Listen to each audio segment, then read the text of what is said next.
When I was a kid, my mom used to tell me stories about my grandpa.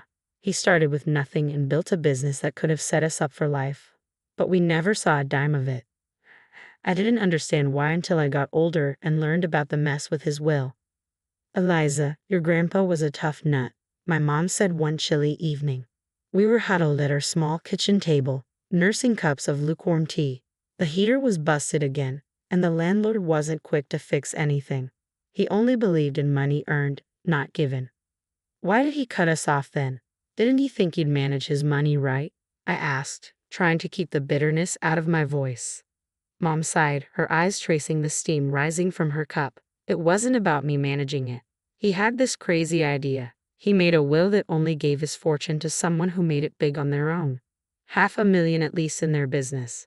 That's just cruel, I muttered, incredulous. The idea seemed ridiculous, like a game set by a man who loved his money more than his family. It was his way or the highway, Mom continued. When I argued with him, he practically disowned me, saying if I was any good, I'd earn my way without his help. The unfairness of it all gnawed at me. Here we were, scrimping and saving every dime, while someone else was living it up on what should have been ours. From a young age, I had a knack for spotting opportunities to make money. I set up a lemonade stand at the local golf course on sweltering summer days, shouting 50 cents a cup to the thirsty golfers. They couldn't resist the pitch from a freckle-faced kid with a pitcher. You sure know how to hustle, kiddo, an old golfer named Hank once said, chuckling as he handed over his change. Keep that up, and you'll be a tycoon one day. I grinned, pocketing the coins. Just saving up for something big, I'd reply, always thinking about the next venture. It wasn't just lemonade. I made homemade baubles and bracelets from beads I found at the dollar store, selling them at neighborhood block parties, school events, and even at garage sales. Trading wasn't just fun, it felt right, like I was meant to do it. Eliza's got her own little business empire going, Mom would joke to her friends, with a hint of pride in her voice that made me stand a little taller. But it was sewing that really caught on. When I bought that old sewing machine from a garage sale, it felt like Christmas had come early. Teaching myself to sew wasn't easy. The machine was temperamental, and the tutorials online weren't always clear, especially with the spotty internet connection. But I stuck with it, turning drab thrift store finds into trendy outfits. One day, Sarah sneered at me. Is that the same shirt you wore last week? Yep, gave it a little makeover, I said casually, slamming my locker shut. You should try it sometime. It might improve your attitude. She scoffed and walked away, but a few other girls lingered. That was really cool what you did with your shirt. Could you do mine? One of them asked shyly.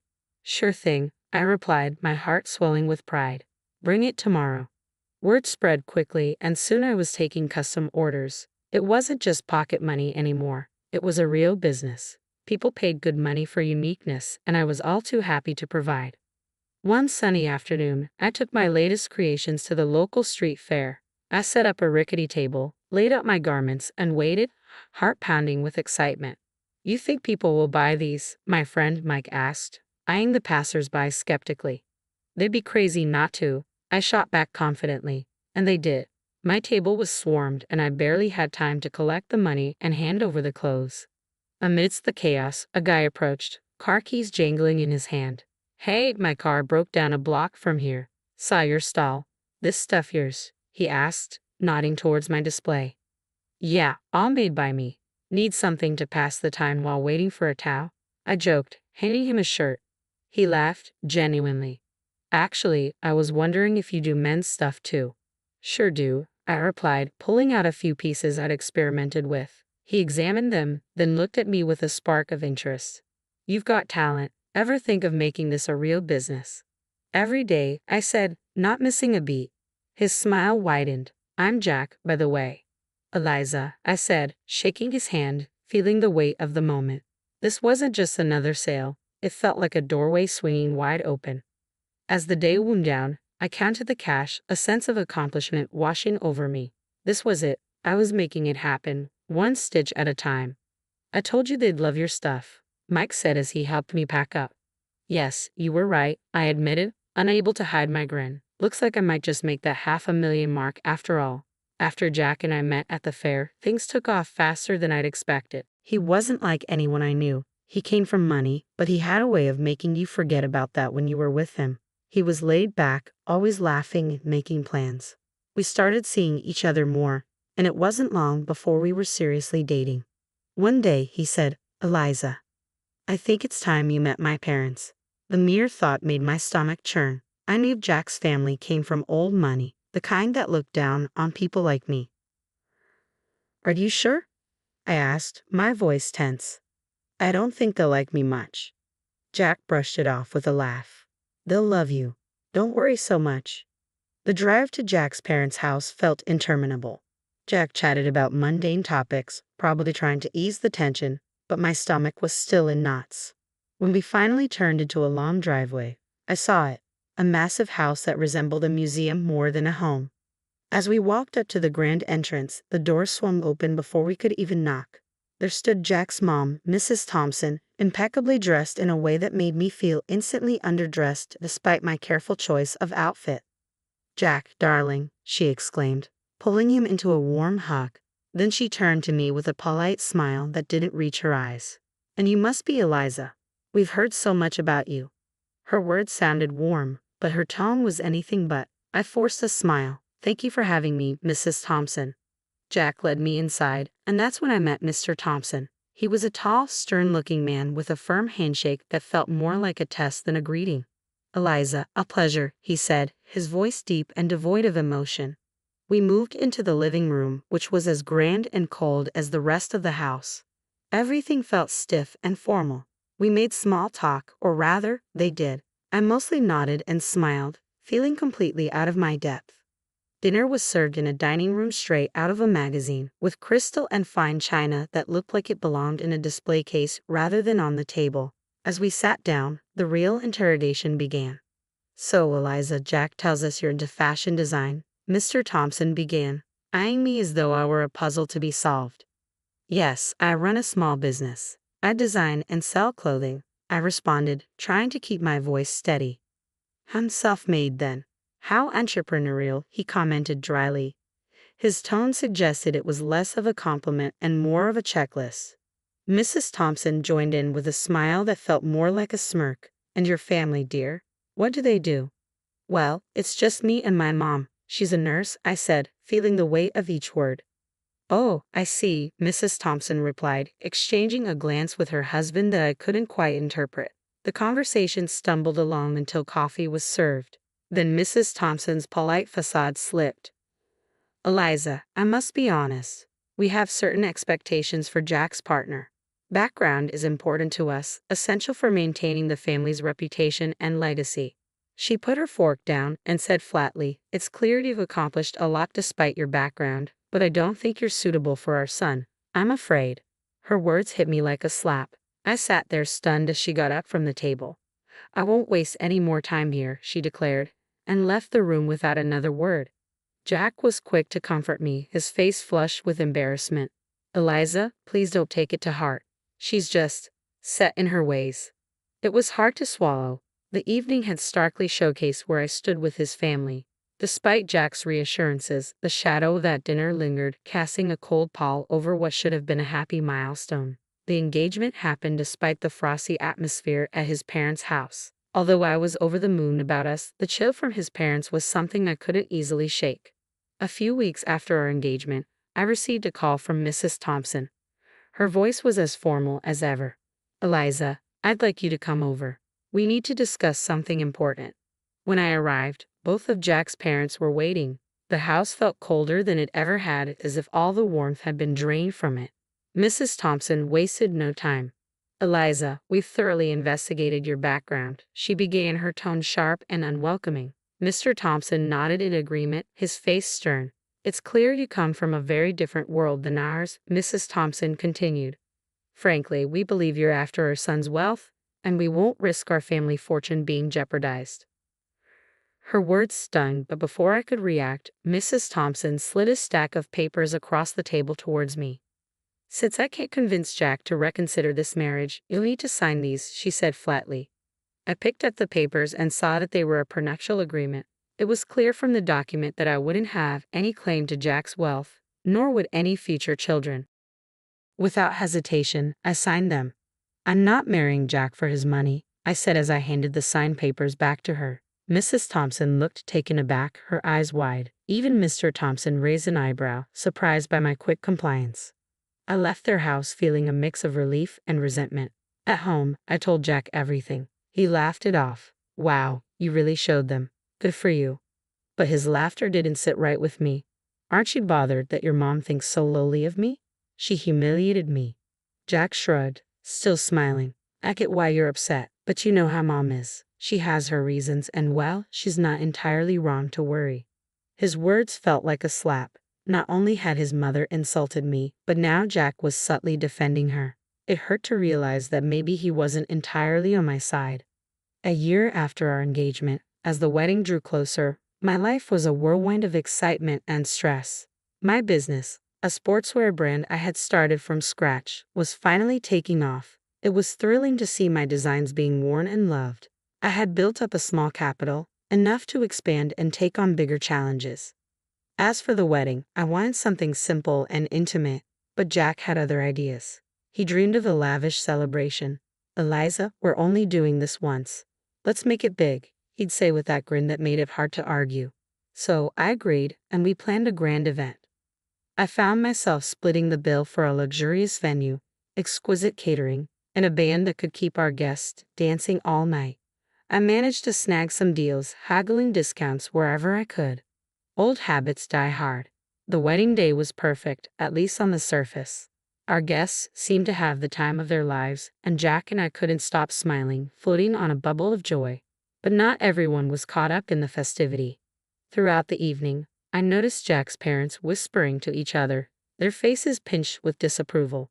His mother, ever the social butterfly, circulated the room, subtly dropping hints about her concerns that I was after their family wealth. I overheard her saying to a group of relatives, "It's all very extravagant, isn't it? I just hope she understands the value of money, not just how to spend it." Her words stung more than I anticipated. After the wedding, things didn't settle down. Jack's mom took to social media to lament about Jack marrying someone like me. She voiced her fear of losing her son to a woman she deemed unworthy. Reading those posts was painful.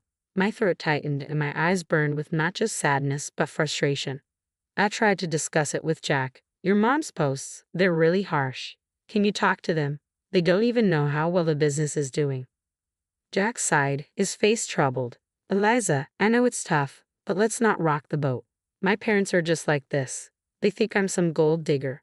They don't see that I don't need their money." He pulled me close, his voice soothing. I know, but let's ignore it for now. They'll come around. They just need time to see what I see." I nodded, though not entirely convinced.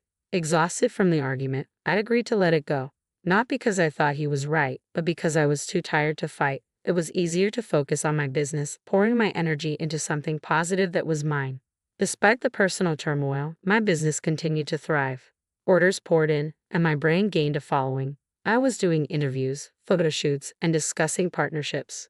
My days were packed, and I thrived on the hustle. The evening of the charity dinner arrived, held at a swanky downtown hotel. The event was dedicated to supporting sports programs for kids and teenagers. As the main costume designer, I had chosen a blue and white theme for the event, perfectly complementing both the decor and some of my latest sportswear designs. Jack and I entered the grand hall, a space alive with well-dressed guests and shimmering lights. I was nervous but excited to see my designs showcased in such a prestigious setting. However, that excitement quickly faded when we spotted Jack's parents across the room. Their cold stares cut through the warmth of the bustling crowd, and while Jack noticed, he said nothing.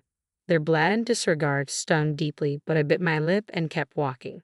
As guests began to arrive, I circulated the room, chatting and networking. Jack stayed by my side, his usual charming self, though he seemed a bit overwhelmed by the scale of the event. "You're really pulling out all the stops, huh?" Jack commented as we watched the crowd from a distance. "Go big or go home," I replied with a wink. "Eliza, you've outdone yourself," a familiar voice said from behind me. Turning around, I saw a local sports celebrity who had worn my designs before. "These uniforms are fantastic. Thanks so much. Enjoy the evening." I smiled and handed them a business card. "Let's catch up soon." The event buzzed with energy, the atmosphere electric with enthusiasm and goodwill. Then the moment of truth arrived. The host took the stage to thank the sponsors, and my heart raced with a mix of pride and anxiety as my name was announced as one of the main contributors. I'd like to extend a special thank you to Eliza, whose generous donation of over $300,000 made tonight possible. The presenter boomed through the microphone. The room erupted in applause, but it was abruptly cut short by a shriek from Mrs. Thompson. "Absolutely not," she screamed, drawing the room to shocked silence. She demanded a microphone, and once it was handed to her, she wasted no time. "This is preposterous. Eliza couldn't possibly afford this.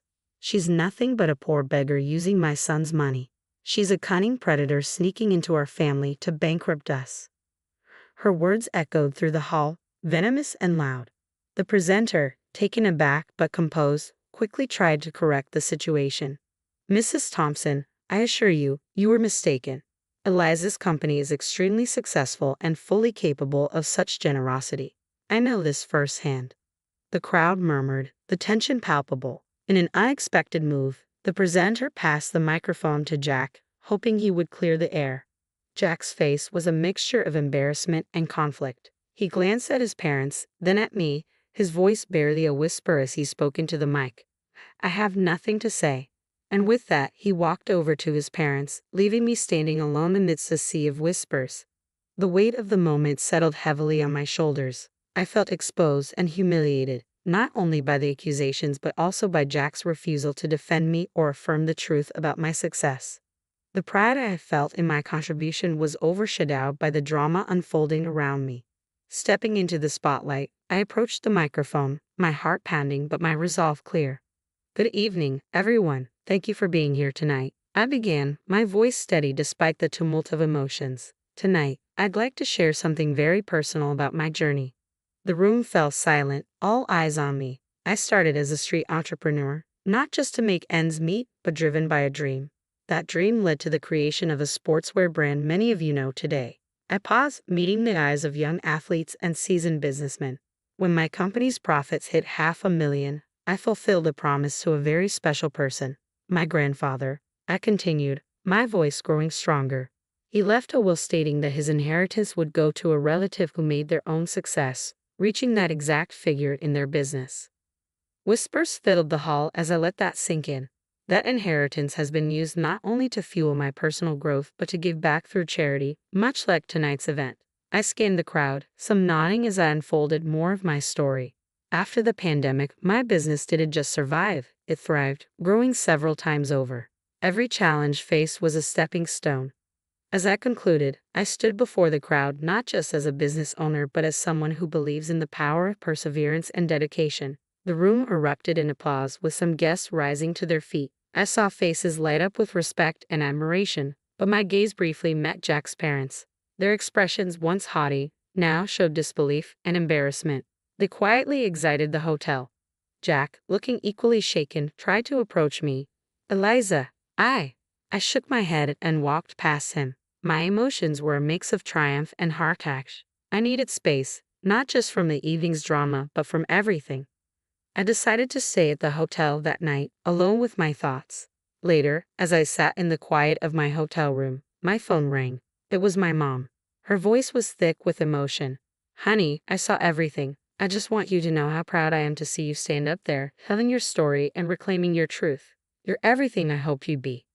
After spending the night at the hotel to clear my head, I returned home. The place felt different, heavier, as if the walls themselves held the tension from the last few months. Jack was there waiting. As soon as he saw me, he tried to apologize again. "Eliza, I'm so sorry about everything.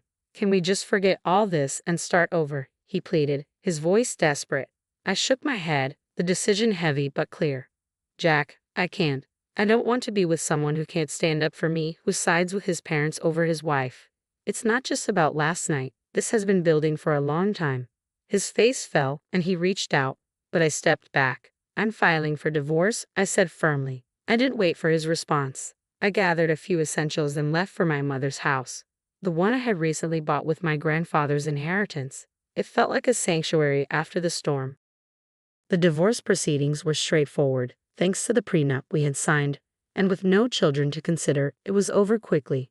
During that time, Jack's parents tried to intervene, calling repeatedly to patch things up. Not for my sake, but because their son's lifestyle had changed now that I was out of the picture. I blocked their numbers, not just to silence the constant ringing, but to cut off a past that was holding me back. I heard from friends that Jack had started drinking, lost his job, and eventually, his parents disowned him, not wanting to tarnish their reputation with his downward spiral. Despite everything, I felt a pain of sorrow for him. I never wished him ill, but I knew I needed to move on. I couldn't dwell on the past, only on what could be. Living at my mom's place gave me the peace I needed to think about my next steps.